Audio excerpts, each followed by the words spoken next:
The Chancellor has been accused by the Conservatives of lying to the public over the financial black hole she said she needed to fill in the budget.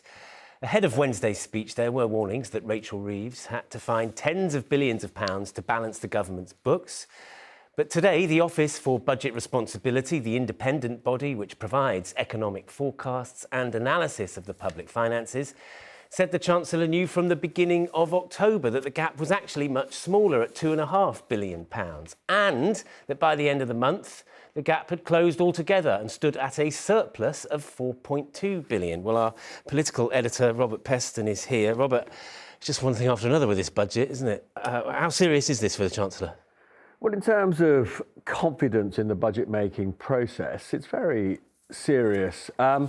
I mean, genuinely, I've been covering budgets for something like 35 years. I've never experienced anything even remotely as chaotic as this. And never before has the Office for Budget Responsibility felt it had to publish a formal letter setting out what it told the Chancellor when. And the reason it's decided to do that is because for 2 months there have been reports, including by me here on ITV, that there was this very big hole in the public finances because the OBR was downgrading its forecast for productivity and growth. And it's true, they did over the summer downgrade those forecasts. In fact, one of the things it says is that the Treasury got the results of all of that way earlier than the Treasury was signalling. That was a 16 billion hole. What, however, it told the Treasury only literally a few weeks after it gave the bad news, and this is the important point, but it gave this information to the Treasury at the end of September, was that a far bigger sum would be coming in, a positive, because inflation and wages were higher than expected. When inflation and wages are higher than expected, taxes are higher than expected. And so the 16 billion hole was covered almost twice by 31 billion of extra tax. So this idea that there was this financial crisis was just wrong. Now, to be clear, in the end, the Chancellor raised £26 billion, but not because of a financial crisis, because she made choices. She wanted to build up a bigger buffer against for future shocks. She didn't have to do that. She wanted to hand £3 billion to families on lower incomes who had more than 2 children through the end of the 2-child limit on universal credit. That was another choice. There were lots of these choices. There was more spending.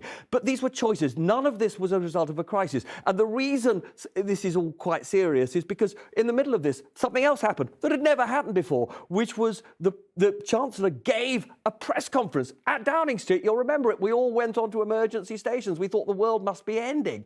But despite the fact she gave this press conference to tell us how terrible things weren't that terrible. That is the whole point. And so whether you're a journalist, whether you're a taxpayer, whether you are somebody who lends tens of billions of pounds to the government, what emerges from all of this is just a sense of what on earth was going on in the Treasury that they wanted to create this sense of crisis. OK, Robert, many thanks. And there were more problems for the Chancellor's budget plans today. Businesses have hit back at changes to the tax they pay on commercial properties, which will leave some with much bigger bills from next spring. They mainly affect the hospitality industry, including pubs and hotels. Whitbread, which owns hundreds of restaurants and the Premier Inn hotel chain, says it may have to pay an extra £40 million in the next financial year. Smaller businesses will be hit too. And there are warnings that it will all mean higher prices for all of us, as our political correspondent Harry Horton reports. At this pub in West London, energy bills are up and staffing costs are rising. And following Wednesday's budget, the landlord here is preparing for a sharp increase in business rates from next April. From what we pay at the moment, it's probably a 20,000 increase in what we will actually pay. A lot of larger pub companies probably might be able to sort of get through this, weather this sort of storm, but I think independent sort of operators, they're the ones are going to really feel the pinch next year. Any pubs are shutting all the time. Changes to business rates in England have got alarm bells ringing for some. The government has adjusted the way it sets rates, meaning the rateable value for most businesses will increase. The Treasury has set aside more than £3 billion to help businesses adjust. At the same time, financial support introduced during the pandemic is being phased out. The owner of Premier Inn Hotels expects its business rates bill to go up by more than £40 million next year and says it's looking at cutting costs. Hospitality bosses say the changes pose a huge threat to the industry.